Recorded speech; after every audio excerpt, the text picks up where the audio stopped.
Estamos grabando, este es el auxiliar número 1 entonces.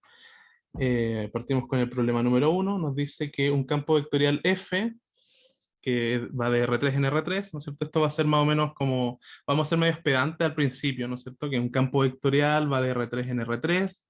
Después ya vamos a omitir esa información porque uno ya va a superentender que un campo vectorial va de R3 en R3 o de R2 en R2, donde tenga que ir. ¿Ya? Pero vamos a ver, ahora vamos a hacer como un poco redundantes con esto.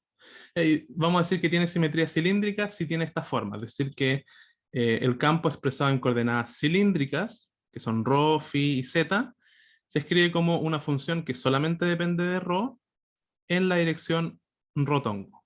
¿Ya? Es un campo, la definición de un campo con simetría cilíndrica.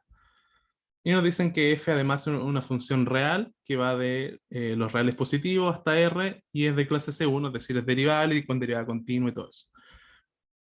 Ya, entonces nos dicen, encuentre el gradiente de f. ¿Ya? Entonces, esa es la primera pregunta. Entonces, yo les pregunto a ustedes, ¿cómo harían esto? ¿Cómo abordarían este problema? ¿Qué se les ocurre para partir encontrando el gradiente de f? El primer problema. ¿Alguien tiene alguna idea cómo podríamos partir? ¿Cómo calculamos el gradiente?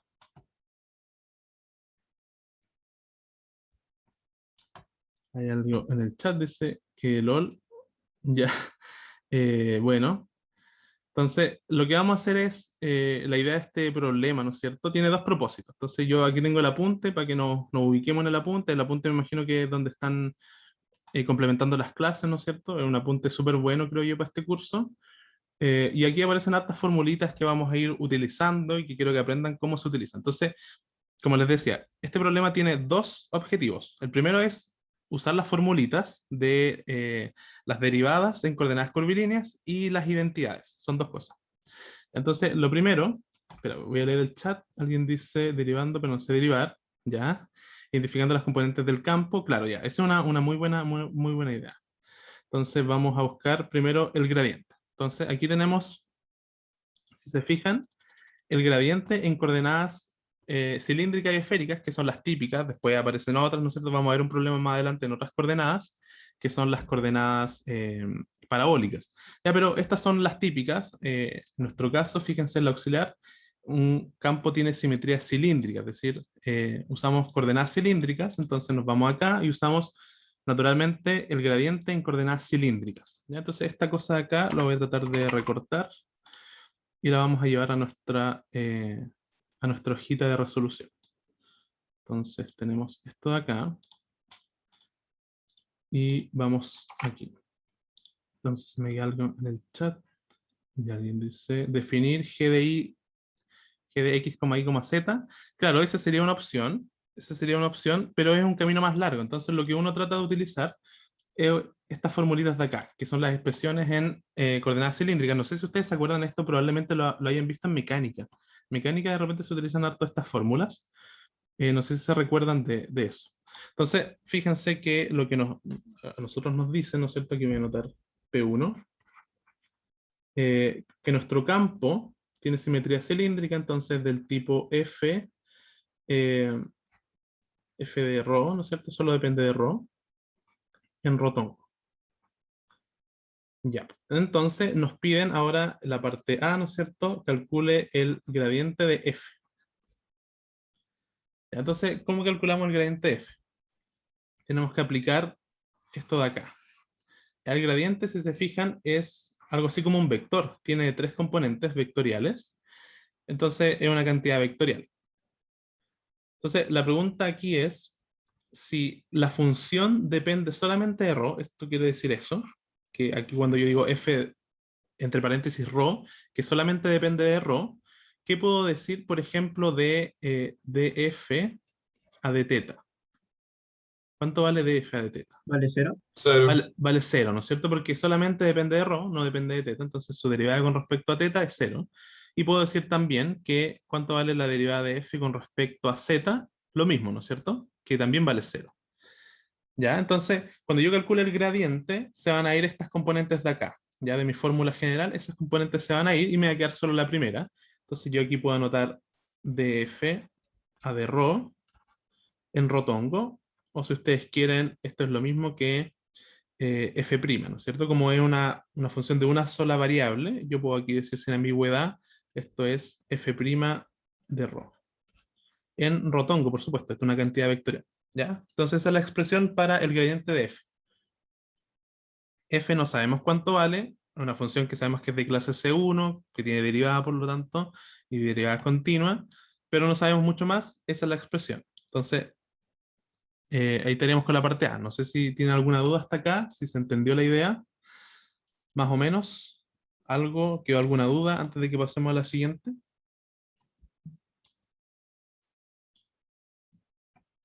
¿Todo bien? Ya. Como siempre yo les digo, si tienen alguna duda, les surge algún problema, que no entendieron alguna parte, me interrumpen nomás y me dicen, no entendí esta parte, etcétera. ¿Vale? Entonces, ya. Seguimos entonces con la parte B. Entonces, la parte B nos dice calcule la divergencia de rotongo. Entonces aquí uno suele confundirse, de repente uno dice, ¿cómo calculo esta cosa? Entonces, la idea es como que nos familiaricemos con este tipo de objetos y que después ya cachemos la dinámica, porque una vez que cachen la dinámica van a decir, ah, ya cacho cómo podría resolver cualquiera de este tipo de problemas. Entonces, nos están preguntando por la divergencia de ρ. Entonces nos vamos de nuevo a la punta a ver si hay alguna formulita para la divergencia, en este caso en cilíndricas. ¿Ya? Entonces la divergencia está un poco más abajo, creo, por acá. Y aquí está, ¿no es cierto? Coordenadas cilíndricas, pero aquí tenemos el rotor, no tenemos la divergencia. La divergencia estará más abajo quizás. No, está más arriba entonces. Más arriba, creo que había una formulita para la divergencia por acá. Aquí, ¿no es cierto? Entonces, divergencia en coordenadas cilíndricas. Fíjense aquí. Formulita no tiene número, pero está acá. Entonces, la llevamos de nuevo a nuestra hojita. Entonces, ahí tenemos la fórmula. Entonces, anotémosla aquí arriba. O sea, la achico un poco. Y está igual. Entonces, ahí tenemos la divergencia para este campo, ¿no es cierto? Para un campo F. Entonces, la pregunta aquí, ¿cuáles son las componentes de este campo F, digamos? Esa es la pregunta. O sea, aquí yo estoy calculando, en el fondo, la divergencia de un campo, llamémoslo G, para no confundirnos con el de arriba. ¿Ya? Entonces, la pregunta es, ese campo G, ¿qué componentes tiene? O sea, ¿cuáles son las componentes G-ρ? Supongamos entonces, vamos a hacer esto. Supongamos que G es un campo que vale rotongo. Entonces, la pregunta es, ¿cuánto vale la componente ρ? ¿Cuánto vale la componente en teta? ¿Y cuánto vale la componente en z de ese campo? Esa es la pregunta. ¿Cuánto vale la componente en ρ de este campo? 1, 1, ¿no es cierto? ¿Y las demás? 0. 0, exactamente. Entonces, como uno lo puede ver, ¿no es cierto? De repente, al principio esto no es evidente, ¿no es cierto? Después ya para usted va a ser más evidente, pero un campo, cuando se expresa en coordenadas curvilíneas, ¿no es cierto? Siempre se expresa de esta manera, como una componente en ρ, en rotongo, más una componente en teta, en tetatongo, más una componente en zetatongo. Entonces, en este caso, fíjense que el campo G es este de acá, es decir, solo este vector. Por lo tanto, para que esto sea una igualdad, para que esto sea ρ simplemente, este tiene que valer 0, este tiene que valer 0, y este de acá tiene que valer 1. ¿Ya? ¿Se cachó esa idea?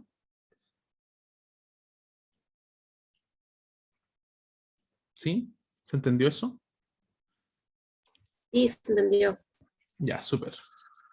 Entonces, una vez que tenemos eso, nosotros decimos, bueno, vamos a nuestra formulita y veamos cuánto vale la divergencia de rotongo. Entonces, ya vimos que estas componentes de aquí valen 0, por lo tanto no nos van a interesar, sus derivadas van a valer 0, por supuesto, la derivada de 0 es 0. Solamente tenemos componente en ρ y vale 1, es decir, aquí tenemos un 1. Entonces esto me va a quedar, si yo copio y pego la formulita con las cosas que solo importan, me va a quedar 1 partido en ρ, paréntesis de la derivada con respecto a ρ, de la componente de ρ de mi campo, que dijimos que era 1, entonces 1 por ρ. Y ahí ahora que tengo que hacer la derivada, ¿no? Simplemente, entonces, la derivada de ρ con respecto a ρ es 1, entonces esto me va a quedar simplemente 1 partido en ρ. Y ahí terminamos con la divergencia de ρ, de ρ gorro. ¿Ya? Y si se fijan, las dimensiones también. O sea, aquí tenemos un vector, pero la divergencia de un vector me da un escalar, ¿no es cierto? Algo que no tiene componente direccional. ¿Sí? ¿Estamos bien hasta acá? Para pasar a la C. Por mi parte, sí. ¿Sí? Todo ¿Alguien? súper. Súper. ¿Súper? Ya, Sí, entonces, sí. muy bien. Entonces, ahora vamos de nuevo a la parte C y nos dicen, calculemos la divergencia de F. Ahora vamos a usar nuestro F completamente. Entonces, usamos partes de F, usamos la parte escalar y la parte vectorial por separado. Y ahora nos piden la divergencia de el vector completo. Entonces, vamos a hacer la parte C y nos piden la divergencia de nuestro campo, ¿no es cierto? De F. Entonces, esa es la pregunta que tenemos que resolver ahora. ¿Cuánto es la divergencia de F?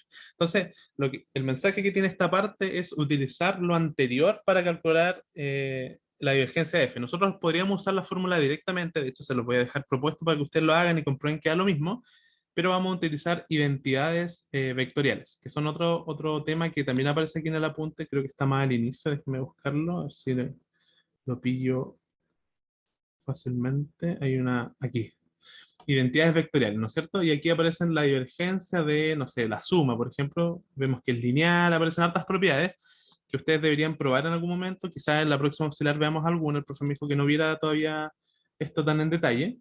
Entonces, la identidad que vamos a usar es esta, las 5. Entonces, recortemos las 5. Entonces, las 5 me dice lo siguiente. Entonces, volvamos acá, anotemos esta formulita por aquí, hagámosla un poquito más chica ahí. Entonces, ¿por qué la vamos a usar? Dejémosla ahí por un momento y expandamos un poquito esto con la información que nos da, ¿no es cierto? Que es un campo con simetría cilíndrica, es decir, es un campo de este estilo. ¿Ya? Entonces, si yo reemplazo esa información, me va a quedar que esto es calcular la divergencia de f, que solo depende de ρ, por un vector que es ρ unitario. ¿Ya? Y si se fijan ahora, esto de acá sí que se parece a lo de nuestra identidad, porque ¿cuál es la identidad? ¿Cuál es la divergencia de un campo escalar por un campo vectorial? ¿Ya? Entonces, es lo mismo que tenemos aquí, si se fijan, porque aquí tenemos un campo escalar y aquí tenemos un campo vectorial. Entonces, vamos a hacer eso. Vamos a expandir esto en términos de esta identidad. Entonces, si se fijan, la fórmula nos dice primero, ponga usted el campo escalar. ¿Cuál es el campo escalar aquí? F. Y multiplícalo por la divergencia del campo vectorial. Es decir, o sea, es producto de números por la divergencia del campo vectorial. El campo vectorial aquí es rotongo. Entonces, la divergencia de rotongo. Eso de ahí. Después me dice la fórmula, súmele además también el campo vectorial solo, es decir, rotongo, es nuestro campo vectorial, y haga producto punto el gradiente de el campo escalar, que en nuestro caso es f de ρ. ¿Ya? Entonces, gradiente de f. ¿Sí? ¿Se cachó cómo utilizamos la identidad? ¿Ese paso? ¿Se cachó cómo pasamos de aquí a acá? ¿Sí? Ya. Entonces, ahora podemos utilizar lo que ya calculamos antes, ¿no es cierto? Porque calculamos la divergencia de rotongo y calculamos también el gradiente de f. ¿Ya? Entonces, lo que vamos a hacer aquí es reemplazar nuestros resultados anteriores. Entonces, el primero, bajamos el f, simplemente aquí estoy bajando este f, y ahora voy a reemplazar la divergencia de rotongo, que es 1 partido en ρ, está aquí. Entonces, por 1 partido en ρ, más el campo vectorial, que es ρ simplemente, rotongo, por producto punto, el gradiente de f, que lo calculamos aquí arribita, ¿no es cierto? Es f', producto punto, f', f' de ρ, lo voy a poner así nomás, f' en rotongo, ¿ya? Entonces, tenemos eso de ahí. Entonces, lo primero no lo podemos simplificar mucho más, en verdad, nos va a quedar simplemente como f dividido en ρ. Y los segundos sí, porque podemos hacer el producto punto, ¿no es cierto? ¿Cuánto vale el producto punto de esto? aquí lo que se hace producto punto en el fondo son los vectores, ¿no es cierto? Que es rho gorro punto rho gorro. ¿Cuánto vale ese producto? Eh, Uno. vale 1, ¿no es cierto? Porque sabemos que son el mismo vector y además son unitarios. Entonces tienen módulo 1 cada uno, por lo tanto esto me va a quedar simplemente f'. Y esa es la expresión para el gradiente de f. Ahora ustedes, y esto se los dejo como desafío para que ustedes comprueben que se pueden utilizar estas identidades y uno llega al mismo resultado, uno podría utilizar la divergencia, esta formulita de acá, directamente al campo f, a este campo f de acá. ¿Ya? Ahí en ese caso uno tendría, por ejemplo, vamos a borrar estas rayas anteriores. Entonces ahí uno tendría, por ejemplo, si yo quiero aplicar la divergencia de f para este campo de acá, bueno, yo digo entonces f rho vale f de rho, y bueno, f teta vale 0 y fz también vale 0, y ahí uno va a llegar al mismo resultado, ¿ya? Entonces eso se lo dejo a ustedes para que lo comprueben, y van a ver que uno llega al mismo resultado. Pero la idea era usar las identidades vectoriales y ver que uno puede irse también por ese camino alternativo que muchas veces es más corto. En este caso, los caminos son prácticamente igual de largos, así que da un poco lo mismo, pero van a haber problemas, probablemente los que estén en las evaluaciones, en donde decidir por un camino u otro sí va a hacer mucho la diferencia. ¿Ya? Entonces, ese era como el mensaje hasta ahora de este problema. Entonces, la pregunta es, ¿cómo vamos hasta acá? ¿Seguimos a la D o quedó alguna duda?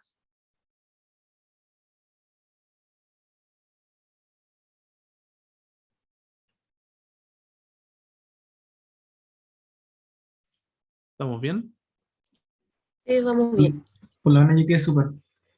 Ya. Entonces, eh, ahora vamos por aquí, vamos a la parte D. Ahora nos dicen que calcule el rotor de el campo vectorial rotongo. Entonces, es la misma idea de antes de calcular un rotor, porque al final en E vamos a querer calcular el rotor de nuestro campo que tiene simetría cilíndrica. Pero vamos a hacerlo con un paso intermedio, que es calcular el rotor del vector unitario rotongo. Entonces, vamos a hacer la parte D aquí. Ya se me pegó esta cosa. Suele pasarme, así que veamos si ahora se vuelve. ¿Está pegado? ¿Ustedes lo ven bien? O... Ahí está, ahí volvió. Ya. Me ha pasado un par de veces, no es regular, pero ahí volvió. Ya, entonces, la parte D es calcular el rotor de rotongo. Ya, entonces, para el rotor también existen formulitas. Entonces, vamos a ver la formulita del rotor acá en el apunte. Veamos, tratemos de buscarla. Esta es más larga, los rotores siempre son más largos. Estamos por acá, no creo que me pase. Entonces, creo que está al final de esta parte, ¿no? No me pasé por caleta, parece. Ya, entonces, un segundito para pillar la formulita del rotor. Debe estar al final del primer capítulo, creo. Aquí. Ya, entonces aquí estamos. Coordenadas cilíndricas, aquí está el rotor, se fijan, rotor de F y coordenadas cilíndricas. Y ustedes pueden usar estas dos, ¿no es cierto? La del determinante o esta de acá. A mí me gusta usar ya esta expandida para no tener que calcular el determinante, pero ustedes pueden usar la que más les acomode. Así que vamos a copiar esta, es media larga, pero vamos a ver que se nos van a cancelar varias cosas. Entonces, esta la vamos a anotar aquí abajo y ahí la sacamos, simplemente para tener una referencia. Entonces, la pregunta aquí es, de nuevo, si nosotros decimos que el campo G era rotongo, ¿cuáles eran las componentes? Las componentes eran, en ρ era 1, y la componente teta era 0, ¿no es cierto? Y la componente z también era 0 para este campo de acá. ¿Ya? Entonces, ¿qué va a pasar? Este de aquí se nos va a ir a 0 porque es la derivada de 0. Este de acá también se va a 0 porque es la derivada de 0. Este de aquí vale 0, este de aquí vale 0. ¿Ya? Este no vale 0, pero es una constante. Entonces la derivada de una constante, la derivada de 1 con respecto a lo que sea es 0. Así que este va a valer 0. Fz, ¿cuánto vale Fz? 0, ¿no es cierto? Entonces la derivada de 0 es 0. Y aquí ya vamos a tener cosas más sofisticadas, ¿no es cierto? Entonces aquí vale la pena quizás escribirlo. Entonces vamos a tener 1 partido en ρ y vamos a tener, estoy copiando simplemente este paréntesis de acá, la derivada con respecto a ρ de ρ por f teta. ¿Cuánto vale f teta? Vale 0, ¿no es cierto? Está acá. Vale 0. Menos la derivada de f ρ. ¿Cuánto vale f ρ? Vale 1. Entonces la derivada de 1 con respecto a teta y todo eso en catongo. Si se fijan, ¿qué va a pasar? Que este 0 va a anular ese ρ, entonces me va a quedar la derivada de 0. Eso es simplemente 0. Y aquí tengo la derivada de una constante. Entonces la derivada de una constante con respecto a cualquier cosa siempre es 0. Por lo tanto, esto es simplemente 0. Y es un 0 vectorial porque al final tenemos un vector. Ya, entonces, si se fijan, este es un problema más o menos sencillo, pero nos dio 0. ¿Cacharon el argumento? Porque no eran todos iguales, ¿no es cierto? Porque habían dos tipos de argumentos. Había uno de estamos derivando 0, por lo tanto la derivada de 0 es 0, y en el otro caso estamos derivando una constante, ¿no es cierto? En ese sentido es lo mismo, pero una constante distinta de 0. ¿Ya? Así que habían dos argumentos distintos para que lo tengan presente en el control. De repente hay un tercer argumento, ¿no es cierto? Que es, por ejemplo, que estas no valgan 0, pero valgan algo que no depende de otra coordenada. No sé, por ejemplo, si esto valiera teta, por ejemplo, y quisiéramos calcular esta componente de aquí, ¿cuánto sería? Sería aquí fz no vale 0, vale teta, pero derivado con respecto a ρ vale 0, porque no depende de ρ. Entonces ahí tenemos otro tipo de argumento. En este caso, todas serán 0, por lo tanto el resultado final es 0. ¿Ya? ¿Estamos? Fue muy rápido, muy lento. Alguien dice en el chat, ¿por qué f de ρ es 1? Ah, ya. F de ρ es 1. Ya, eso es una buena pregunta, ¿no es cierto? Porque tenemos nuestro campo vectorial, ¿no es cierto? Nuestro campo que queremos calcular el rotor, este de acá, es rotongo. ¿Ya? Entonces, este rotongo uno lo puede expresar como 1 por ρ más 0 en tetatongo más 0 en zetatongo. ¿Ya? Entonces, si te fijas, la componente que va con rotongo es 1 para que nos dé este campo. Ahí todas las otras son 0. En este caso aquí estaría el G ρ, aquí estaría el G teta y aquí estaría el GZ. ¿Sí? ¿Queda claro para quien preguntó esto? Y la fórmula está con F, o sea, no la podemos cambiar, pero nosotros como que entendemos que estamos calculando para G, que es nuestro campo. ¿Sí? ¿Se cachó eso? ¿O todavía no queda claro?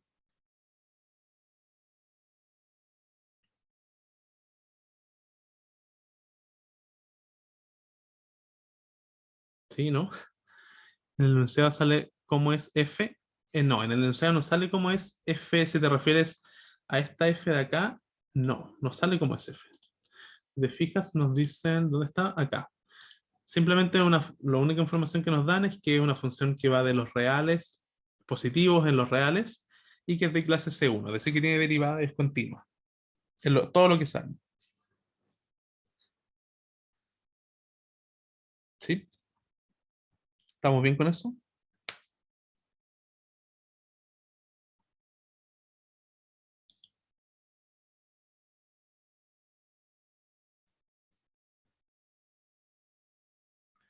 Y ahí alguien dice, ¿y eso de arriba que sale f de rho rotongo, qué es? F de rho rotongo, f de rho rotongo, f de rho rotongo. Me imagino que te refieres a esto o a esto de acá, no sé. No sé a cuál te refieres. Yo me imagino que a esto de acá. En el enunciado. Ah, en el enunciado. Ya, entonces, esto de aquí es la definición de un campo que tiene simetría cilíndrica. ¿Ya? Si un campo tiene simetría cilíndrica, se escribe como un campo escalar que solo depende de ρ en la dirección rotongo. Pero esa es una información para el campo vectorial f, no para f chica. Para f chica solo sabemos esto de acá. Para f grande sabemos que tiene simetría cilíndrica.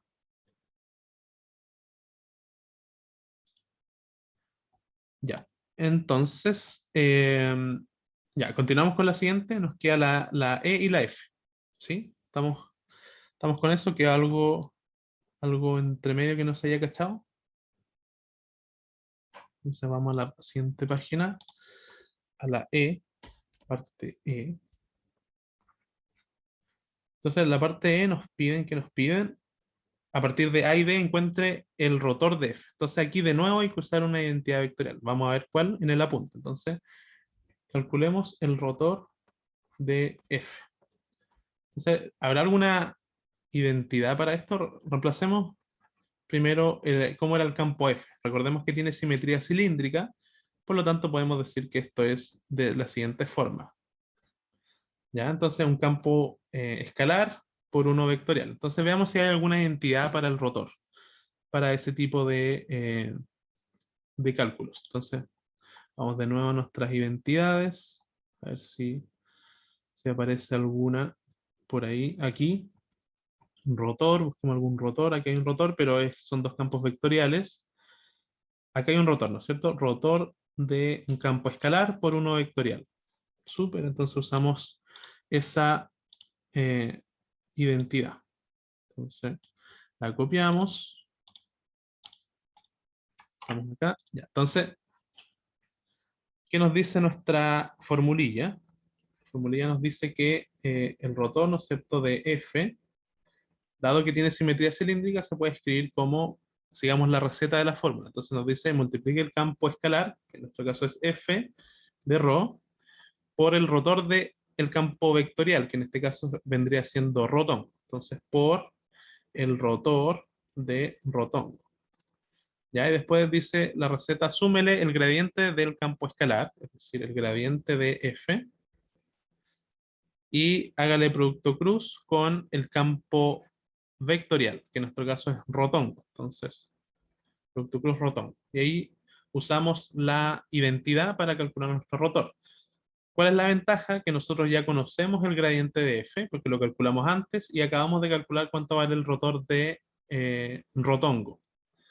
¿Ya? Entonces podemos ir reemplazando. Entonces, si se olvidan, como yo, que me olvido fácil de esto, ¿cuánto vale el rotor de rotongo? Lo acabamos de calcular, creo que era 0, ¿no es cierto? Entonces, 0. Entonces, súper. Vamos aquí, nos dice por 0. Más el gradiente de F. ¿Cuánto era el gradiente de F? ¿Se acuerdan? Estaba un poquito más acá arriba. Entonces aquí tenemos el gradiente de F. F' en rotongo. Entonces, más F' en rotongo, producto cruz, rotongo. Entonces, este de aquí se murió, ¿no es cierto? Porque el rotor de rotongo es 0. Entonces, ahí tenemos un 0. Esto de aquí, ¿cuánto vale esto de acá? Este producto cruz de rotongo, cruz, rotongo vale 0, ¿no es cierto? Porque son el mismo vector, producto cruz del mismo vector, tiene que ser 0. Entonces, finalmente obtenemos un resultado que así se ve como simple, lo calculamos fácil, pero un resultado súper profundo en el fondo. Porque, ¿cuáles son las hipótesis que supusimos para que esto sea cierto? Es decir, supusimos dos cosas nomás. Fíjense en el auxiliar. La única cosa que supusimos del campo F es que tiene simetría cilíndrica. Por lo tanto, aquí aparece un resultado que yo encuentro que es súper potente, que nos dice que todos los campos con simetría cilíndrica son irrotacionales. ¿Ya? Es un resultado, no es para nada trivial, es un resultado poderosísimo, que lo calculamos a partir de muchos pasos que son cada uno muy sencillo, pero al final obtuvimos un resultado bien potente. ¿Ya? Entonces, hasta aquí, ¿cómo vamos? ¿Se cachó la idea? Entonces, la conclusión que sacamos, campo con simetría cilíndrica y rotacionales. ¿Qué significa así como geométricamente que sean irrotacionales? Eso también es una buena pregunta. No sé si vamos a ver cómo ese tipo de cosas eh, de como interpretaciones físicas, ¿no es cierto? Eh, yo, como les dije, estoy en el magíster en física, he trabajado, por ejemplo, en fluidodinámica, y el rotor, por ejemplo, tiene una interpretación súper fuerte, que tiene, por ejemplo, para el campo de velocidades del agua, y uno estudia harto estas cosas. Entonces, uno estudia flujos de agua, ¿no es cierto? Y uno los esquematiza de esta manera. Por ejemplo, un flujo uniforme es un flujo, no sé, en una cañería, todas las líneas de velocidad o los vectores de velocidad son iguales, ¿no es cierto? Entonces, un flujo irrotacional. De hecho, esto se llama flujo laminar también, porque es un flujo súper bonito que se da en condiciones súper específicas, pero no tiene mucho interés porque no aparecen fenómenos muy interesantes. Entonces, ¿qué es lo que pasa? Hay otro tipo de flujos, ¿no es cierto? Cuando uno ve la turbulencia, por ejemplo, se forman flujos de este tipo, ¿no es cierto? Como aparecen eh, campos de velocidad en donde la velocidad va girando, ¿ya? Cuando uno tiene flujos de este tipo, que se llaman vórtices, entonces uno dice, bueno, esto sí que tiene un rotacional distinto de cero, porque ¿qué es lo que pasa? Que si yo pongo aquí una esfera que no sea puntual, ¿no es cierto? ¿Qué es lo que le va a pasar a esa esfera? Va a tender a rotar. Y ahí es más o menos claro, más o menos evidente que si yo la pongo ahí en ese campo de velocidad, la esfera o la geometría que yo ponga, ¿no es cierto? Puedo poner si quieren acá un cuadrado y también va a empezar a girar, ¿no es cierto?, en esa dirección. Entonces ahí yo digo que el rotor es distinto de cero. Ahora hay campos que tienen rotacional distinto de cero y no son tan evidentes. Por ejemplo, si yo a esto de aquí lo modifico un poco y le pongo de esta manera, ¿no es cierto? Un campo que tenga un perfil de velocidad, se llama esto, que típicamente aparece en cañerías, donde hay una parte donde la velocidad es más grande que en otra. Entonces, si yo pongo aquí una geometría, ¿no es cierto? Como la velocidad de arriba es más grande que la de abajo, ¿qué es lo que le va a pasar a este cubito que yo pongo acá? Que va a empezar a girar también. Entonces, aquí hay un rotacional distinto de cero. Entonces, la interpretación como física de qué es un rotacional o el rotor es la capacidad que tiene el campo vectorial para hacer girar cosas. ¿Ya? Pero no necesariamente tienen que ser vórtices o tienen que tener simetrías como circulares. Fíjense que este tiene una geometría que igual es como paralela y aún así la diferencia de velocidades hace que esto también rote. ¿Ya? ¿Se cachó eso? Más o menos la idea. Creo que no es como muy parte del curso, pero por si quieren tener una interpretación ahí. ¿Sí? ¿Se cachó más o Sí, menos? entiendo. Bacán. Muchas gracias. Ya, súper. Entonces, ahora volvamos con la parte, bueno, no sé si queda alguna duda antes de que pasemos a la última, a la parte F de la pregunta 1. ¿No? Ya, entonces dice, encuentra todos los campos con simetría cilíndrica, es decir, con los que ya supusimos, que además son selenoides. ¿Qué es un campo selenoide? ¿Alguien se acuerda? ¿Cuál es un campo selenoide? ¿Qué cumple un campo selenoide?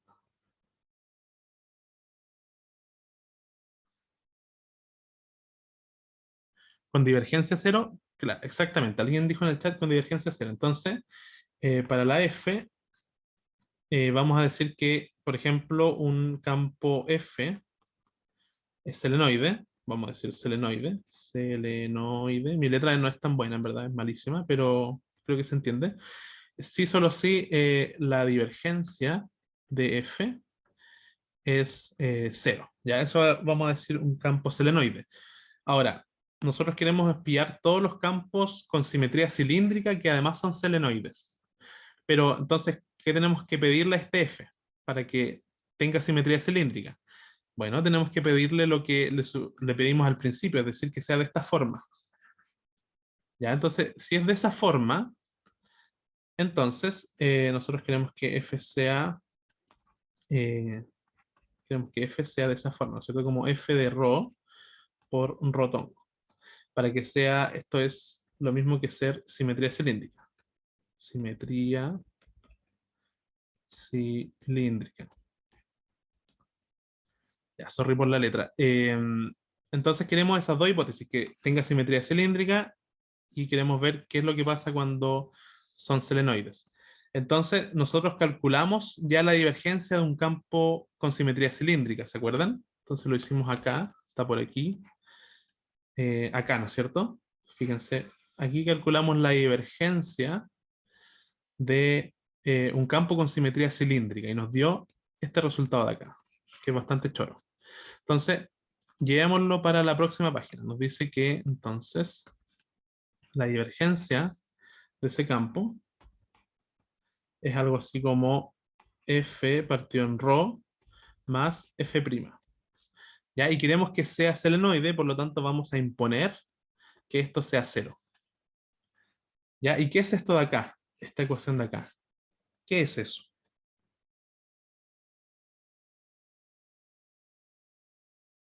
es una EDO, ¿no es cierto? Una EDO, de hecho, podemos darle todos los apellidos y nombres que queramos, ¿no? O sea, no los que queramos, sino los que tienen. Es una EDO de primer orden de variables separables. ¿Ya? ¿Por qué? Porque podemos dejar todos los f a un lado, todos los ρ a otro lado e integrar. Entonces una EDO más o menos fácil de resolver. Entonces lo que vamos a hacer es dejar primero el f' acá y vamos a pasar esto otro para el otro lado restando, ¿no es cierto? Esto creo que ustedes ya lo saben cómo hacerlo, ¿verdad? Me va a quedar menos f partido en ρ y después puedo pasar el f de acá dividiendo. Entonces me va a quedar f' partido en f igual a menos 1 partido en ρ. ¿Sí? ¿Estamos bien? Y si integramos a ambos lados, me va a quedar entonces el logaritmo acá de f. Y a la derecha, bueno, más la constante, por supuesto, de integración. Y a la derecha me va a quedar igual a menos el logaritmo de ρ, ¿verdad? Entonces después yo puedo pasar esta constante para acá, ¿no es cierto? La constante da lo mismo el signo, así que la paso con positivo igual. Después yo hago exponencial, ¿no es cierto? Y me va a quedar entonces que f va a ser algo así como otra constante, los puedo reagrupar las constantes como yo quiera, f partió en ρ. ¿Ya? Entonces, por supuesto aquí c es una constante que pertenece a los reales. Entonces, ¿qué obtuvimos al final? Que todos los campos con simetría cilíndrica que son selenoides cumplen que esto de acá, esta ecuación de acá. Pero ¿qué es esto de acá? Es una familia de funciones, ¿ya? Porque para cada real hay una función distinta. Entonces, si yo grafico esto como en el plano, ¿no es cierto? Aquí pongo el eje F y acá pongo ρ. Bueno, voy a tener una familia de funciones con la constante positiva, ¿no es cierto? Voy a tener soluciones de este tipo, ¿no es cierto? Para cada C va a haber una curva, ¿no es cierto? Entonces esas son unas familias de soluciones. Y ahí aquí aparece lo mismo para acá, ¿no es cierto? Entonces aparecen familias de soluciones. Así que esto es lo que tiene que cumplir en el fondo el campo con simetría cilíndrica para ser selenoide. Y ahí pillamos todos, o sea, no hay más. Estos son todos los campos que tienen simetría cilíndrica y son selenoides. En verdad, lo que yo debería decir más formalmente es esto, ¿no es cierto? Que F tiene esta pinta, ¿no es cierto? Una constante, dividido en rotongo, con C, un real. Y ahí tenemos nuestros campos con simetría cilíndrica que son selenoides. Ya, entonces esta sería nuestra respuesta como final. ¿Sí? ¿Se cachó la idea?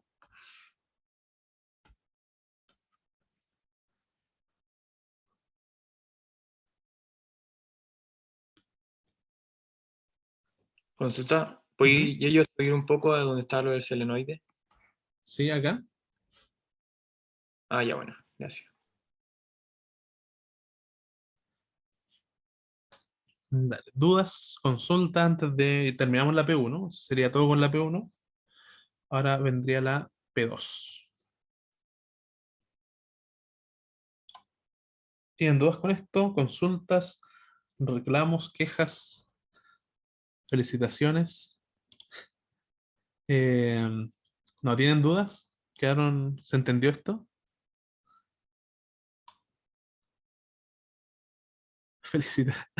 Ya, ya, bueno, si tienen dudas me dicen nomás. Igual podemos volver después más adelante si tienen dudas. Entonces, podemos hacer la P2 ahora. Yo creo que esa está un poquito más sencilla. De ahí hacemos una pausa y yo creo que hacemos la P3. Que yo creo que no sé si alcancemos a hacer la P4 en verdad. Ya, pero hagamos la P2. Entonces vamos a pasar a la siguiente página y vamos primero, por supuesto, a leer la pregunta 2. Dice, sea R de T, y aquí de no ser pedante, ¿no es cierto? Porque esto es una curva, va de R en R3. Una curva de nivel del campo escalar, y aquí de nuevo, campo escalar va de R3 en R. Nos dice, muestre que el gradiente de phi es perpendicular a la curva de nivel descrita por R de T. Entonces, aquí en el fondo tenemos que acostumbrarnos a como todos estos conceptos nuevos y traducirlos en ecuaciones. En general no son ecuaciones muy complicadas, no es tanto de demostrar cosas muy abstractas, sino de más bien traducir un concepto en una ecuación que no sea útil. De eso se trata más o menos esta parte. Entonces, lo primero, R, una curva de nivel del campo escalar phi. ¿Cómo digo eso? ¿Cómo lo traduzco en una ecuación que me sirva?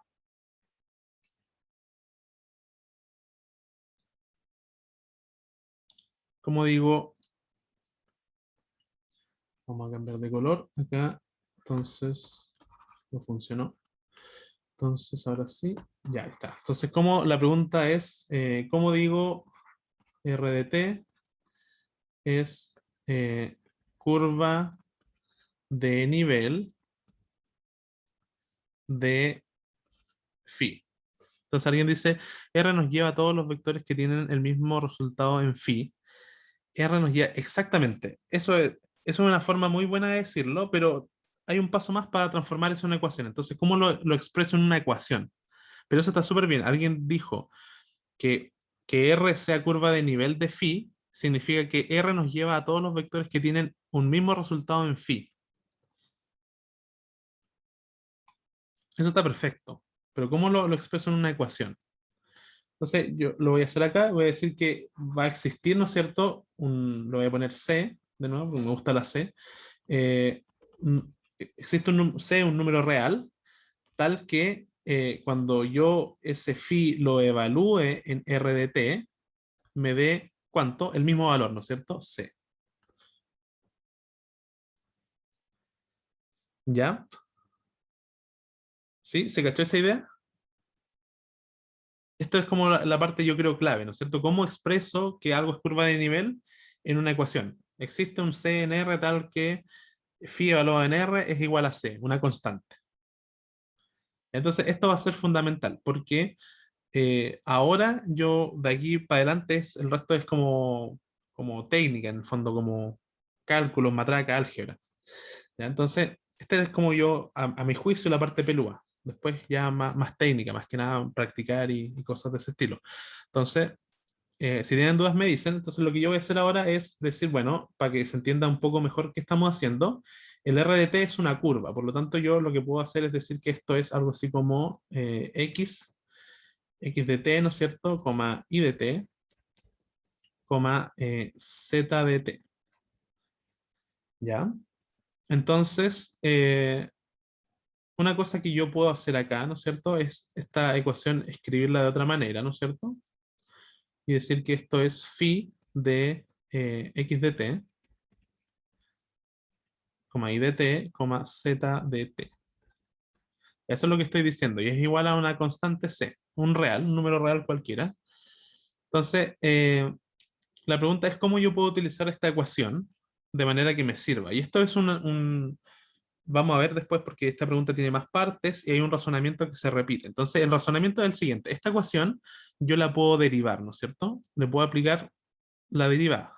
La pregunta es, ¿cuál derivada le voy a aplicar? Entonces, antes hay alguien que pregunta en el chat, ¿para todo t?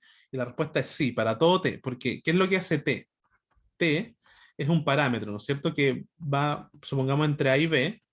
Y lo que hace T cuando recorre este camino es que la curva, ¿no es cierto?, va a recorrer todo su camino. Entonces R de T recorre, por decirte algo, aquí estamos con R de A, y aquí estamos con R de B. ¿Ya? Entonces, eso es en el fondo lo que nos dice esto de acá, la parametrización. Ya, igual eso lo vamos a ver más adelante en más detalle, qué es lo que es la parametrización, las curvas y todo eso. Ya, pero esta es como la idea intuitiva. Entonces, lo que yo le estaba diciendo antes era que esta ecuación de aquí, que es súper útil, yo la puedo derivar. La puedo derivar y eso me va a entregar un resultado. La pregunta es, ¿con respecto a qué la derivo?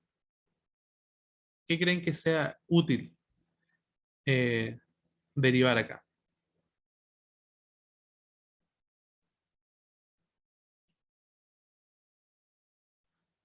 ¿Alguna idea? Yo aquí voy a escribir la derivada con respecto a qué. Alguien dice si es un gradiente de irse con respecto a cada coordenada. Claro, exactamente.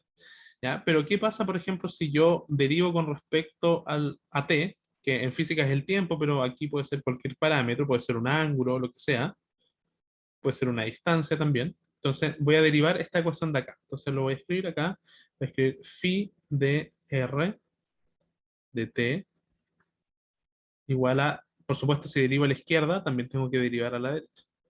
Entonces la derivada de una constante. ¿Cuánto vale? Partamos por la parte fácil. ¿Cuánto vale esta parte de acá? Derivada de una constante, vale 0, ¿no es cierto? Entonces, la parte pelúa es la parte de la izquierda, ¿no es cierto? ¿Cuánto vale la derivada de phi? Entonces, aquí es donde entra un poco lo que ustedes probablemente vieron en cálculo en varias variables, porque aquí yo tengo que hacer regla de la cadena. ¿Ya? Pero no es cualquier regla de la cadena, porque yo estoy derivando primero un campo escalar y después una curva. ¿Ya? Entonces, el campo escalar, para derivar el campo escalar, y por eso hice este énfasis acá, porque el campo escalar depende de tres coordenadas, por lo tanto sus derivadas son gradientes. Así que aquí lo que me va a quedar va a ser el gradiente de phi, producto punto, la derivada de r con respecto a t. Ya, así es como se deriva con la regla de la cadena esa composición de funciones, ¿no es cierto? Porque esto es una composición de funciones, o sea, un campo escalar compuesto con una curva. Ya, la forma de derivarlo, esto de acá. Creo que eso lo vieron en CB, me imagino. ¿Sí? Si no es así, bueno, me dice. Pero tengo esto de acá. ¿Ya? Hasta aquí, ¿cómo vamos? ¿Esto de acá se cacha? Porque ahora viene la conclusión. Por lo menos yo sí entendí. Ya, súper. Entonces, bueno, si tienen dudas me dicen como siempre. Entonces, ahora viene la gran conclusión, porque vamos a dibujar una curva aquí arbitraria, ¿no es cierto? Entonces, la pregunta es, eh, este vector de acá, que es la derivada de R, la derivada de un vector posición de una curva, ¿para dónde apunta con respecto a esta curva? Si yo les dibujo esta curva, por ejemplo, ¿qué dirección tiene en este punto de acá? ¿Para dónde apunta ese vector de R de t? ¿Gente? Tangente. ¿Ya? Esto es muy importante, va tangente a la curva. ¿Ya? Es decir, va en la misma dirección que la curva. Por ejemplo, si yo lo calculo aquí, va a tangente. Si yo lo calculo aquí, por ejemplo, ahí, va también tangente, hacia allá. Entonces, ¿qué es lo que me dice esto de acá, de álgebra lineal? Me dice que el gradiente de phi es perpendicular a dr a dt, porque su producto punto vale 0. Si el producto punto vale 0, entonces son perpendiculares. ¿Ya? Y como este va tangente a la curva, entonces yo digo, entonces el gradiente de phi es perpendicular a la curva r de t. ¿Sí? ¿Se cachó el argumento? Hasta aquí llegamos con pura técnica, es decir, cálculo en varias variables, regla de la cadena, gradiente, todo eso. Aquí, álgebra lineal. Si dos vectores, esto es un vector, esto es un vector, tienen producto punto igual a 0, son perpendiculares. Perpendiculares. Y aquí la intuición de qué es dr de t. ¿Ya? Dr de t es tangente a la curva, por lo tanto, si esto es perpendicular a dr de t, entonces en particular es perpendicular a la curva r de t. ¿Ya? ¿Estamos con eso? ¿Se entendió? Yo tengo una duda de cómo fue que pasamos de la derivada respecto al tiempo al gradiente. Ya, sí, esa es una buena pregunta, porque sí, eso suele confundir. Entonces, ¿cómo hacemos eso? Entonces, resulta que para eso deberíamos usar esto de acá, ¿no es cierto? Esta ecuación de aquí. Entonces, nosotros queremos derivar ese gradiente, pero perdón, queremos derivar este campo escalar, pero este campo escalar tiene tres componentes. Por lo tanto, aquí la pregunta es, ¿con respecto a cuál derivo? Tengo que derivar con respecto a las tres. Y la única que tiene esas tres componentes es el gradiente. ¿Ya? Porque el campo, y aquí volvemos, digamos, a la definición, ¿no es cierto?, donde yo hacía énfasis, que esto sea un campo escalar es que va de R3 a R. Por eso este depende de tres coordenadas, de X, Y y Z. Entonces, cuando yo derive phi, tiene que ser gradiente, ¿ya? Porque es la derivada que admite dado que es un campo escalar. ¿Sí? O sea, me tiene que aparecer el gradiente de phi, Y después tengo, era como, a ver, puedo hacer una analogía. Yo creo que ahí va a quedar más claro. Por ejemplo, si yo tenía f de g de x, fíjate eso, y yo quiero derivar esto con respecto a x, ¿cómo lo hago? Esto es de una variable, entonces aquí era más fácil, ¿no es cierto? Yo decía, bueno, esto es de g, perdón, de f a de g por de g a dx, ¿cierto? ¿Me sigue hasta acá? Sí, se entiende. Ya, entonces vamos a dar una, una explicación que a los DIM no les gusta mucho. Entonces lo primero que vamos a hacer es cambiar el x por t, porque estamos trabajando con t y la variable da un poco lo mismo, así que aquí la cambiamos por t. Entonces es el primer cambio que hicimos. Y ahora vamos a cambiar este campo por phi. Por phi. Entonces phi, cambiamos este por phi, tenemos eso de ahí. Hasta ahí todo bien, ¿no es cierto? Pero ahora tenemos acá dentro un vector, r. Entonces ese g va a pasar a ser un vector ahora. Entonces, esto a los DIM no les gusta mucho. Estamos derivando con respecto a un vector.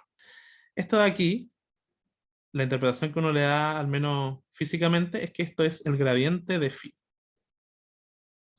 Ya usando la misma notación que usábamos para la regla de la cadena de una variable, lo transformamos de esta manera cuando estamos en varias variables. ¿Ya? Esta es una forma como más o menos compacta con los diferenciales de verlo.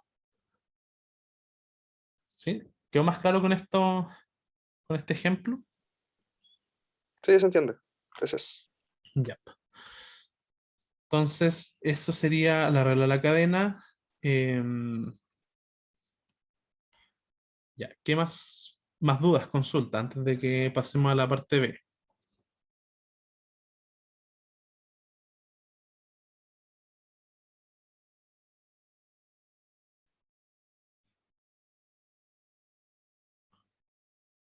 ¿Todo piola? Ya. Entonces, vamos a la parte B.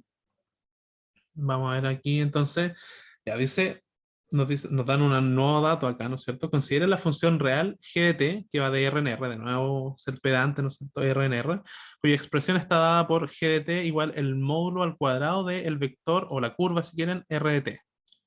Ya, entonces, anotemos ese dato para hacer la parte B. Entonces, el dato que nos dan, la parte B, el dato que nos dan es que tenemos g de t, uy, ya, g de t es el módulo al cuadrado de la curva R de t. Ya, entonces, anotado ese dato, vamos a la pregunta. Nos dicen que encuentra una expresión para g' de t. Queremos calcular, la pregunta es, ¿cuánto vale g' de t? Ya, por si acaso, esto es lo mismo que dg a dt. Eso es lo que queremos calcular. ¿Cómo lo hacemos? ¿Cómo podemos hacer esto? Entonces, aquí, bueno, hay fórmulas para hacer esto. De nuevo, aquí podemos volver a usar los resultados de CDB, pero vamos a deducirla porque no es tan larga esta deducción.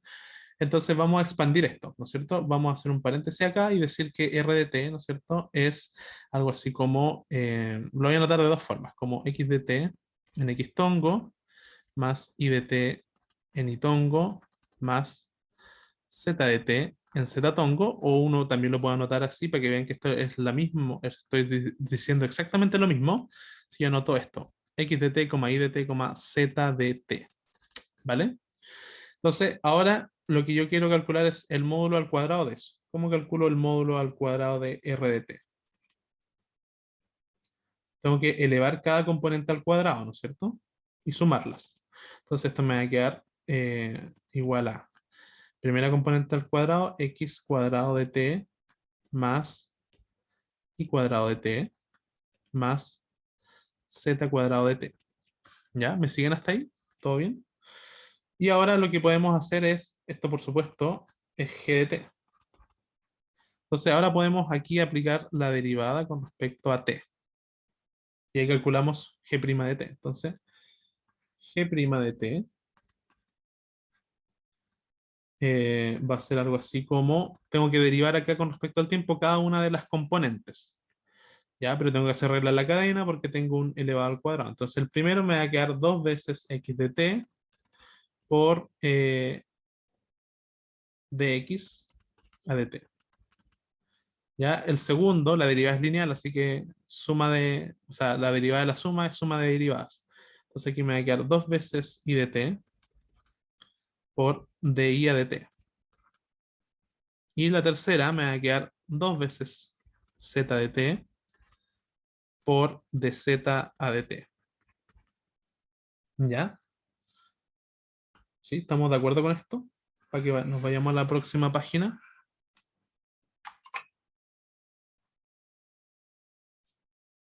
¿Sí? ¿Estamos de acuerdo hasta acá?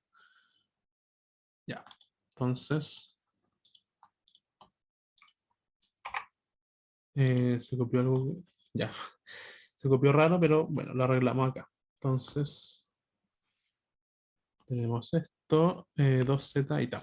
Entonces, si se fijan, el 2 aparece en todas partes, así que lo factorizamos mejor para que no aparezca ahí tantas veces y ahorremos un poco de tinta. Bueno, ahora no es tinta ni tiza, sino que son píxeles, bits, no sé. Bueno, da lo mismo. La cosa es que aquí vamos a tener, voy a omitir la dependencia del tiempo para hacer esto un poco más ameno. Entonces, x por, y esto lo voy a anotar como lo anotamos en mecánica probablemente ustedes, como x punto, esto va a ser y punto, y esto lo voy a anotar como z punto.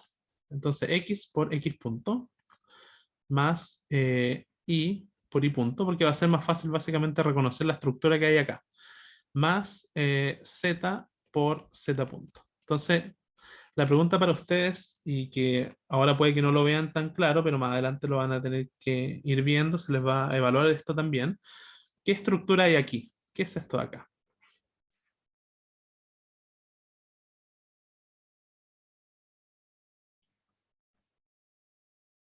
Ya, alguien lo dijo en el chat, es, claro, un producto punto, ¿no es cierto?, de dos vectores. Entonces lo voy a anotar primero como, vamos a ir haciendo esto paso por paso. Por ahora, entonces esto es lo mismo que yo escriba x, y, z, por supuesto cada una de estas depende de t, pero lo estoy omitiendo para no hacer esto tan largo. Producto punto, x punto, y z punto. ¿Ya? Entonces, si ustedes pueden hacer el producto punto, ¿no es cierto? Es primero poner el primero, me da el primer término, el segundo con el segundo, me da el segundo término, así, etcétera. ¿Ya? Pero este primer vector, ¿qué es lo que es? O sea, ahí es r de t. Y el segundo, ¿qué es lo que es el segundo vector? Bueno, ese segundo vector es dr a dt, que depende del tiempo. ¿Ya? Entonces ahí tenemos nuestra expresión para G',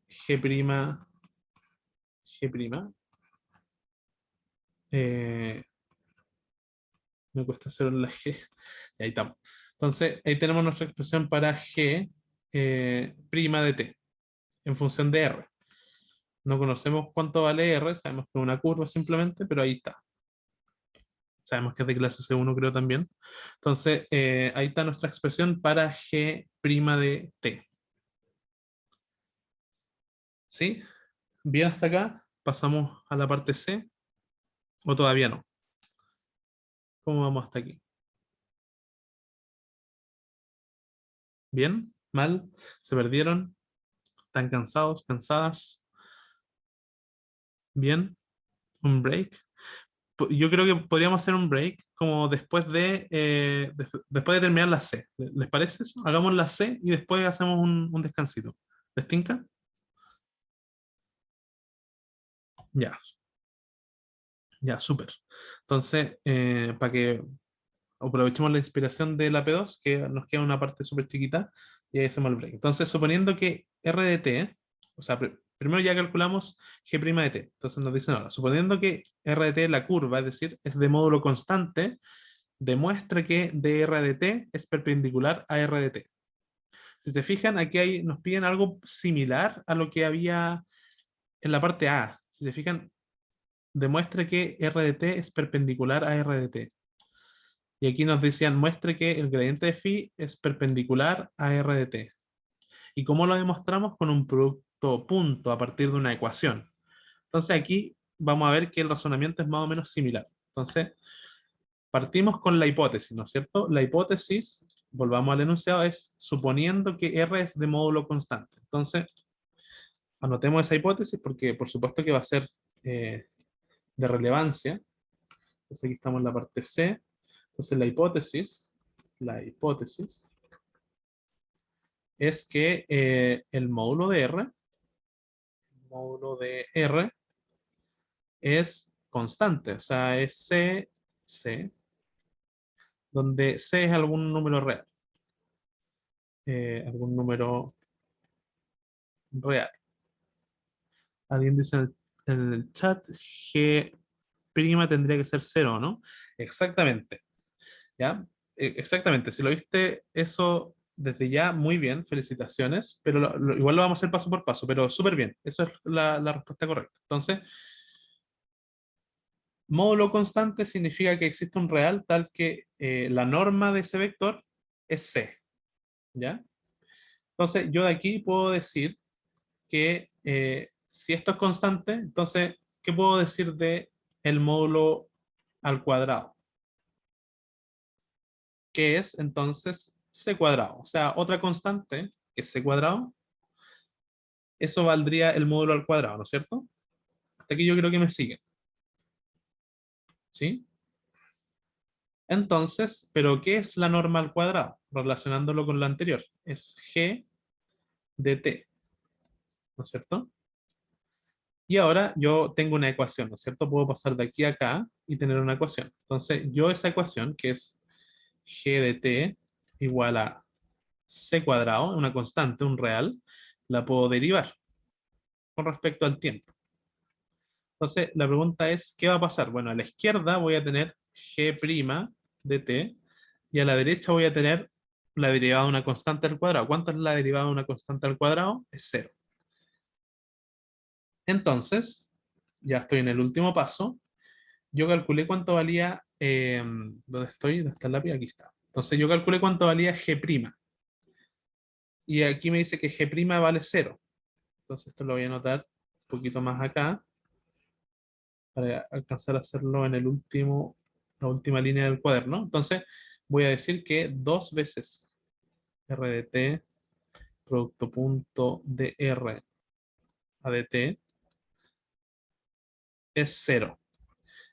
Y ahí formé mi producto punto. Si se fijan, a partir de una ecuación, ¿no es cierto? Esta es una ecuación que hice, derivé y encontré un producto punto. Es un razonamiento que suele ser recurrente en esta parte del curso. Si se fijan, lo hicimos antes también. Y entonces, ¿qué puedo decir ahora de estos dos vectores? Si su producto punto vale 0. ¿Qué puedo decir?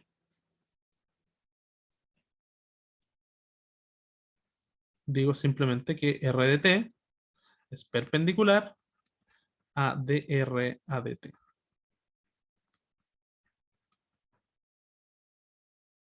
Son ortogonales o perpendiculares, exactamente. Eso es. ¿Y qué es lo que me pedían demostrar?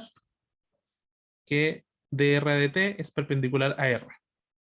Y ahí demostramos entonces lo que queríamos. Entonces, antes de que vayamos al break, quería simplemente mostrarle por qué esto, por ejemplo, podría ser de interés. Porque si yo a este vector r, yo lo llamo la velocidad, entonces aquí aparece como, no sé si un teorema, pero es un resultado muy importante en mecánica, probablemente lo vieron, lo van a ver si están dando mecánica ahora, y es que si la velocidad es de módulo constante, entonces la aceleración es siempre perpendicular a la velocidad.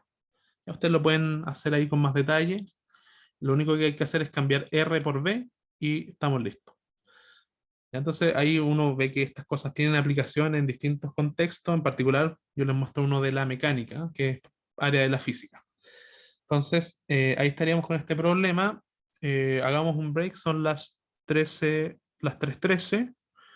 Yo creo ¿cuánto estaría bien? ¿Unos 15 minutos? ¿15 minutos les parece bien?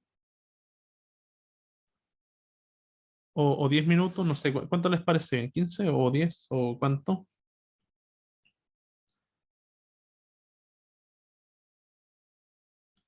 Como gustes.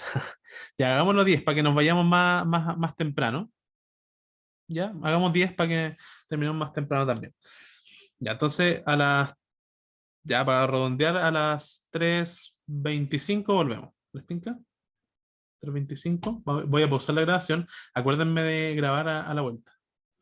Estamos grabando nuevamente. No sé si durante este tiempo les surgieron dudas eh, existenciales de la P1 o la P2. Me la pueden hacer ahora si quieren o después, como quieran. Si no es así, pasamos directamente a la pregunta 3. Es una curva bastante conocida, que es la cicloide. Entonces, nos dice, la curva cicloide se puede definir a partir del movimiento de un punto P, que está acá, ¿no es cierto?, en morado, de una rueda de radio R que rueda sin resbalar. Entonces, nos dicen que veamos la figura 3, encuentra una parametrización de la curva y determine para qué valores de R la curva es regular. Ya, entonces tenemos que primero encontrar la parametrización y después ver si es regular. Entonces vamos a llevarnos este dibujito. Bueno, yo en el intertanto me traje el dibujito para acá.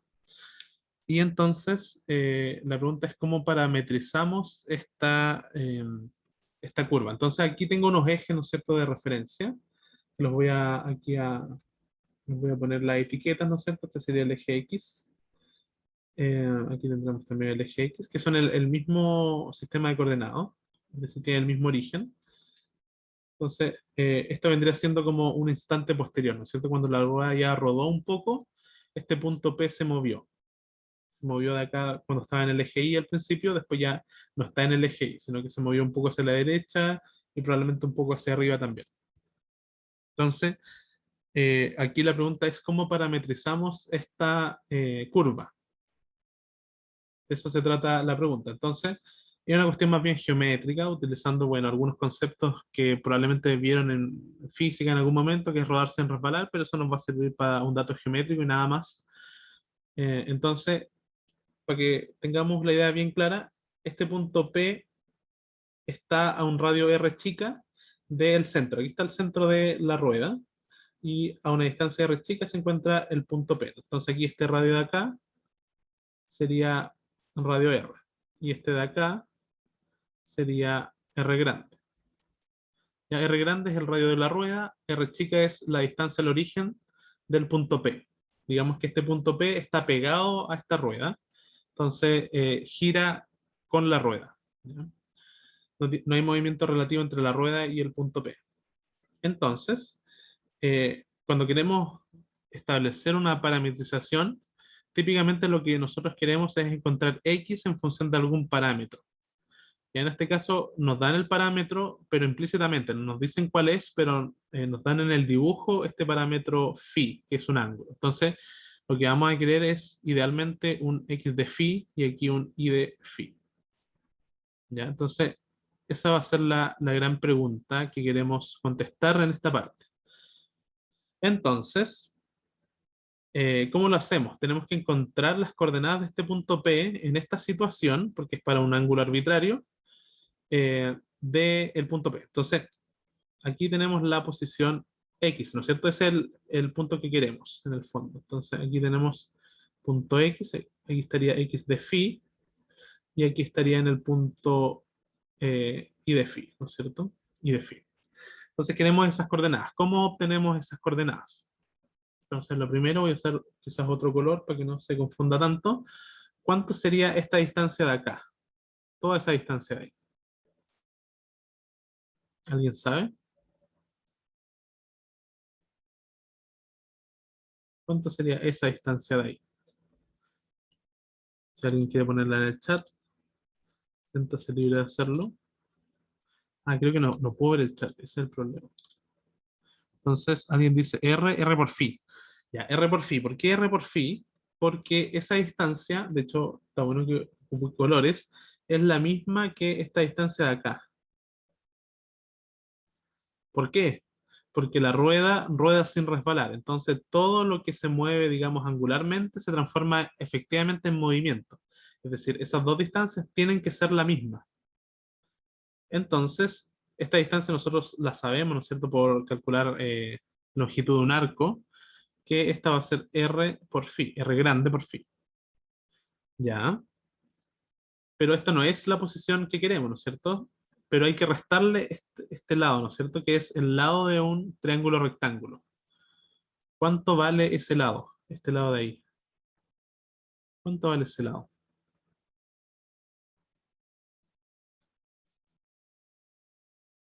Entonces, x de phi va a ser algo así como r por phi, que es toda la distancia, menos ese cateto. ¿Cuánto vale ese cateto? Seno de phi por algo. No es simplemente seno de phi. Seno de phi está bien, pero algo. Hay que multiplicarle r por seno de phi. R chica, ¿no es cierto? Porque es la hipotenusa de este triángulo con hipotenusa R. ¿Ya? Y para Y hacemos algo similar. Entonces, para Y nos vamos a pasar hasta R. Es decir, hasta aquí tenemos R, ¿cierto? Hasta acá también. Ahí lo pueden ver. Entonces vamos a hacer R menos este cateto ahora. ¿Cuánto vale este cateto de acá?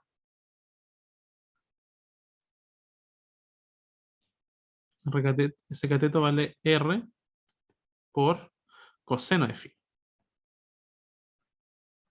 R por coseno de phi. Ya, entonces ahí tenemos nuestra parametrización. Si se fijan, depende de nuestro parámetro phi. Es decir, cada vez que aumentamos phi, es decir, cada vez que la arroba gira más, vamos a tener distintas coordenadas. Entonces, ya, entonces la parametrización, bueno, ahí está. No hay mucho más que hacer en verdad.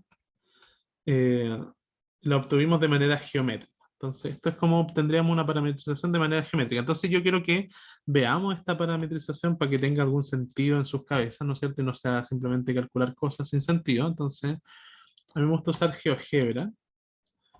Tratemos de usar GeoGebra para esto. Entonces, aquí como lo haría con curva, creo. Curva. Este o el otro. Sí, este está bien. Curva en 2 dimensiones. Entonces, ¿cómo era R? O sea, perdón, X era... Y aquí tengo que tratar de aprenderme esto. Entonces, R. Ya, entonces definamos los dos parámetros, ¿no es cierto? Entonces vamos a partir con R grande, R chica, y ahora hagamos la curva. Entonces, curva de acá, y era R grande por, pongámosle el phi, para que quede bonito. Entonces, phi, tengo phi acá, ¿o no? Aquí hay un phi. Entonces, phi, R por phi menos. Después era R chico por seno, ¿no es cierto? Seno de phi, ¿no es cierto? Phi está acá. Seno de phi. Después vendría Y. Y era, ¿cómo era Y? R menos R por, me corrigen si me equivoco, coseno de phi, ¿no es cierto? Después el parámetro era phi. En eso habíamos quedado. Y después el valor inicial pongámosle 0 y después algún 10. Y ahí está. Podemos ponerle 10 pi para que sea más largo todavía. Y ahí tenemos varias curvas. Entonces, esto es lo que estamos viendo. Ese punto, ¿no es cierto? De la rueda va a ir girando, ¿no es cierto? Primero está ahí, después va a ir haciendo esa curva, ¿no es cierto? Lo traté de hacer con el mouse, pero salió pésimo. Aquí está mejor. Entonces, va a ir haciendo ese movimiento, ¿ya? Que es la curva que uno llama la cicloide. Y entonces, lo interesante es que esta curva va a cambiar dependiendo de si cuál es mayor, si R grande es mayor que R chica o viceversa. Entonces, pongámosle un R grande. Ya, creo que igual le eché mucho, ya, pero ahí lo estamos viendo más de lejos. Entonces, por ejemplo, aquí tenemos una situación parecida a la que estamos describiendo, ¿no es cierto? Donde R chica es más grande, o sea, más chico que R grande. ¿Ya? Entonces, en ese caso, tenemos esta situación, ¿no es cierto? Y vemos que la curva es súper suavecita, ¿no es cierto? Y a medida que vamos como asemejando los R's, aquí se va haciendo como más puntúa, pero no tanto, porque si se fijan, si yo me acerco, como que igual es suave la curva. ¿Ya? Entonces, pero si yo lo acerco más, claro, se va haciendo más puntúa, pero claro, si hago un zoom, vuelve a suavizarse. ¿Ya? Entonces, voy a volver atrás. Entonces, si se fijan desde lejos, se ve que aquí se va haciendo cada vez más puntúa la curva. Esta es como la intuición que hay que tener detrás para lo que vamos a hacer ahora. Entonces, volvamos por un momento. Igual uno siempre tiene curiosidad, ¿no es cierto? ¿Qué pasa si R chica es mayor que R grande? ¿Qué pasará?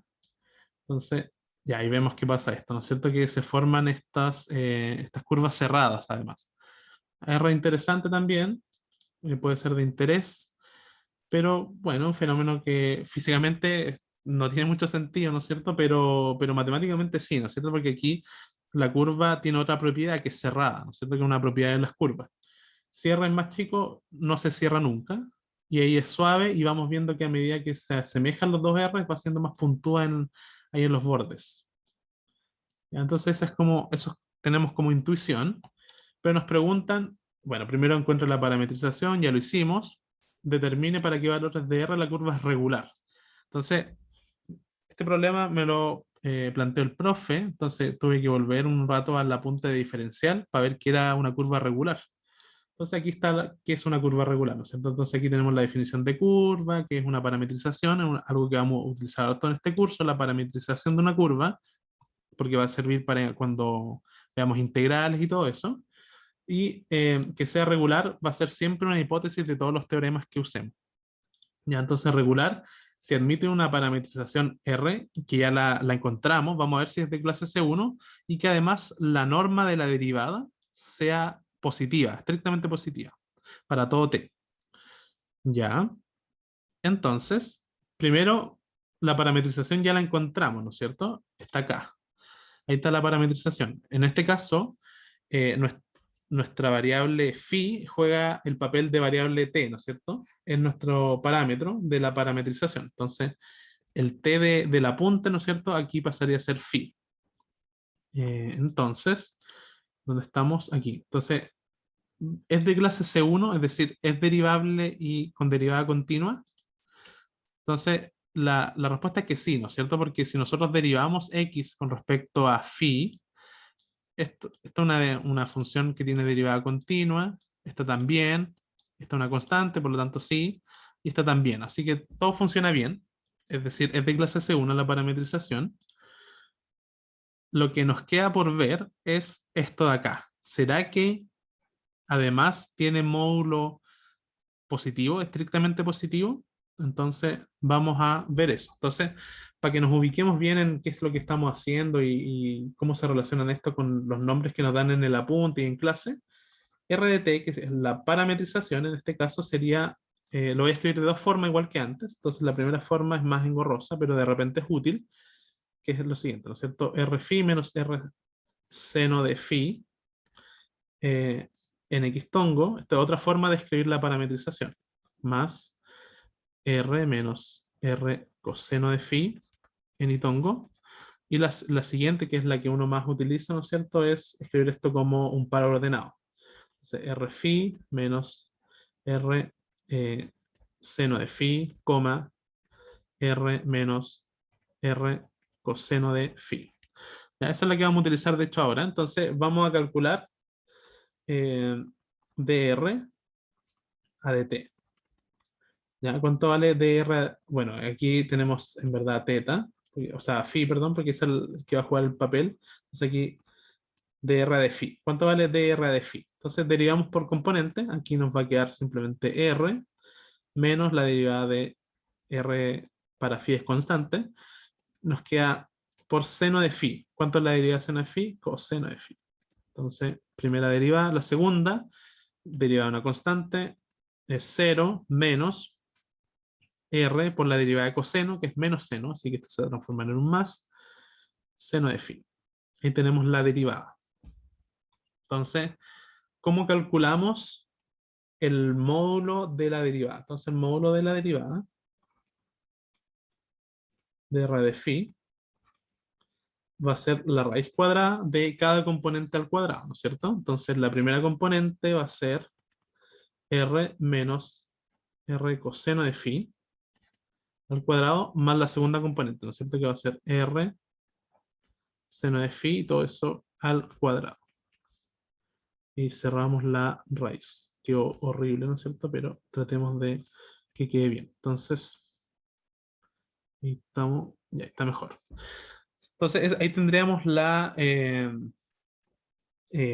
digamos, la norma de la derivada de R. Entonces, lo que nos dicen es ver si es regular. ¿Para qué valores de R es regular? Entonces, uno quisiera imponer eso, ¿no es cierto? Porque en el apunte, ¿no es cierto?, nos dicen que es regular si es que el módulo de la derivada es positiva. ¿Ya? Pero esto de repente es medio complicado trabajar con desigualdades, porque fíjense que esto es un módulo, ¿no es cierto? Un módulo siempre es mayor o igual que cero por definición, o sea, esto siempre por definición mayor o igual que cero. Entonces, solamente hay un valor que no nos sirve. Es más fácil encontrar ese valor y después determinar todos los otros que trabajar con la desigualdad. ¿Ya? Entonces, es más fácil ver cuándo esto vale cero, ¿no es cierto? Entonces, esa es la pregunta. ¿Cuándo vale cero? Transformamos el problema de mayor o igual en una igualdad, porque es equivalente. ¿Ya? Entonces, lo que vamos a hacer ahora es preguntarnos, ¿qué tiene que pasar con cada componente para que esto valga cero? Dado que cada componente está elevado al cuadrado y están sumándose. Es decir, para que esto completamente de cero, ¿están de acuerdo conmigo que cada componente por separado tiene que ser cero? ¿Ya? Porque esa es una conclusión que yo puedo sacar. Como son dos componentes al cuadrado que se están sumando, cada una tiene que ser cero por separado. ¿Ya? Pero a la vez. Porque esta tiene que ser cero y esta tiene que ser cero. Entonces yo de aquí saco entonces que r menos r coseno de phi tiene que ser igual a cero. Y voy a escribir la otra antes. Por una razón que ya vamos a ver. Entonces, y la otra es que r seno de phi tiene que ser igual a cero. Estas tienen que ser a la vez. Entonces aquí yo lo podría poner así, de hecho. Ahí. Esto sería como con la notación DIN, ¿no es cierto? Que ustedes han aprendido que la segunda componente tiene que ser cero y además la primera componente tiene que ser cero. Entonces, de aquí yo puedo obtener una ecuación, ¿no es cierto? Porque R que sea cero no tiene mucho significado. O sea, la curva pasaría a ser una recta, no tiene mucho sentido. Entonces, R, vamos a suponer que R distinto de cero. Entonces, en ese caso, para que esto sea cero, ¿cuánto tiene que ser phi? Phi tiene que ser un cero de seno. Es decir, phi tiene que ser k por pi, donde k es un entero. ¿Ya? Pero estas tienen que ser juntas a la vez cero. Por lo tanto, esta solución yo la tengo que reemplazar aquí en coseno de phi, ¿no es cierto? Y la pregunta es, ¿cuánto vale coseno de k pi? ¿Cuánto vale eso? Esto vale menos 1 elevado a k. ¿Ya? Entonces, esto me va a quedar que la segunda ecuación está aquí. Va a ser r menos r chica por menos 1 elevado a k. Entonces, el menos 1 elevado a k va a depender de si es par o es impar. Si es par, el menos 1 se va a transformar en 1. Si es impar, entonces el menos 1 va a quedar como menos 1. ¿Ya? Pero lo importante es que, ¿qué es lo que tiene que pasar para que esta ecuación sea cero? A la vez que la primera. Ya impusimos la condición para que la primera sea cero. ¿Qué tiene que pasar para que la segunda sea cero? Hay dos cosas que tienen que pasar. Entonces, aquí tienen que pasar dos cosas. Que R sea igual a R grande y además que K tiene que ser par. Exactamente, alguien lo dijo en el chat justo antes, exactamente eso. R tiene que ser R grande y K tiene que ser par. Ya, ¿y qué es lo que pasa ahí? Entonces, vamos a recapitular. Entonces, si R es igual a R, K es par, y además, phi es K por pi, entonces se tiene que el módulo de la derivada era cero. Entonces yo digo aquí, si esto pasa, entonces la curva no es regular. No es regular.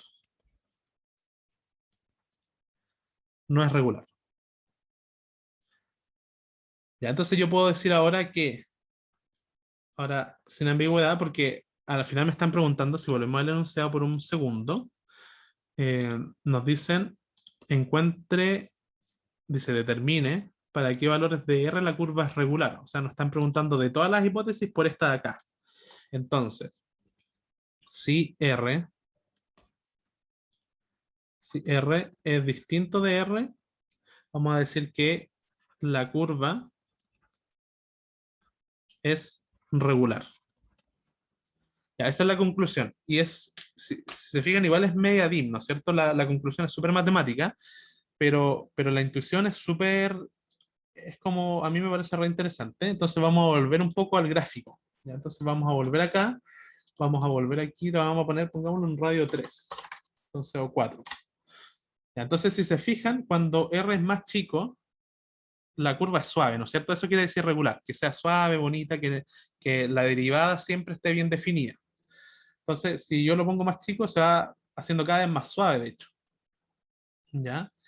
Si R, por ejemplo, vale 0, esto se transforma en una recta. Eso debería pasar, ¿no es cierto?, con la intuición, ¿no es cierto? Porque ahí es el centro el que se va moviendo.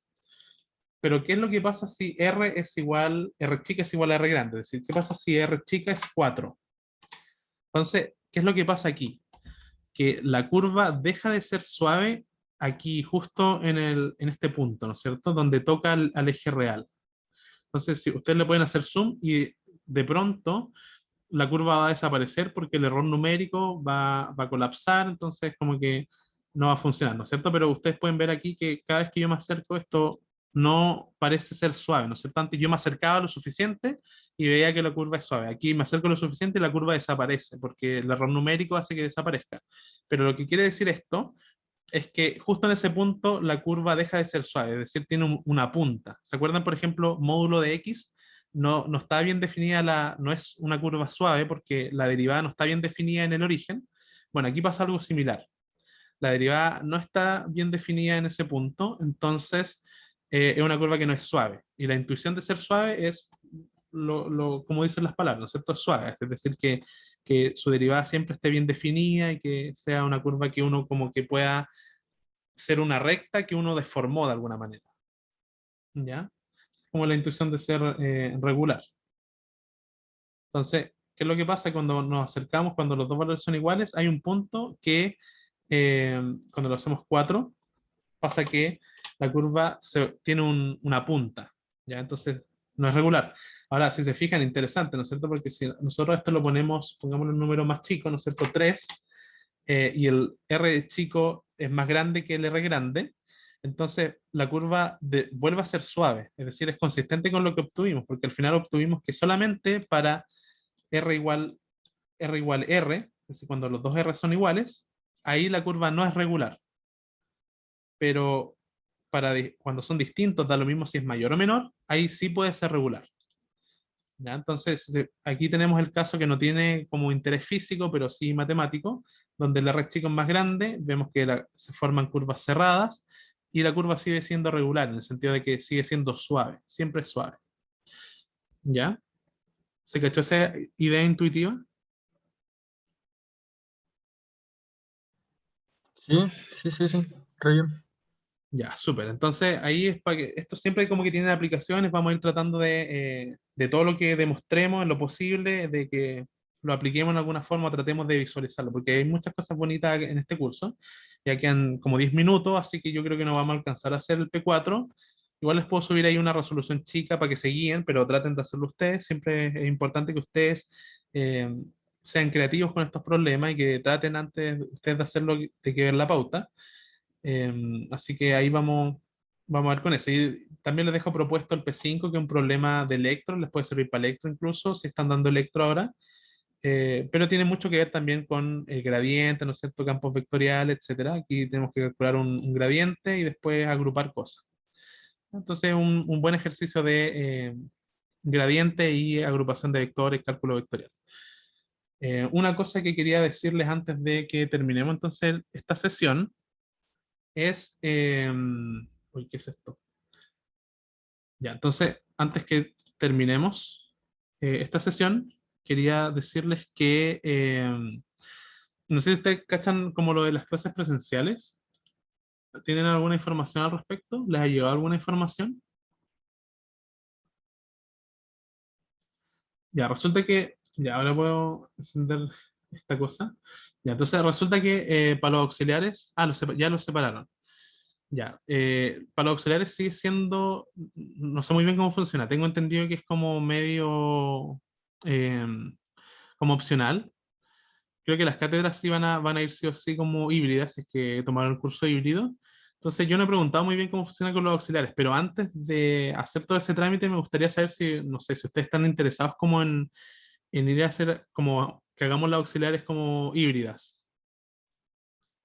No sé si les interesaría eso o, no sé, por el horario, no sé, el viernes a las 2, quizás no les interesa, entonces no, ni me molesta en preguntar o pregunto, porque yo paso harto rato en la U, entonces como que igual me sirve estar ahí al lado, ir a una sala, hacer la clase y después volver a donde estoy.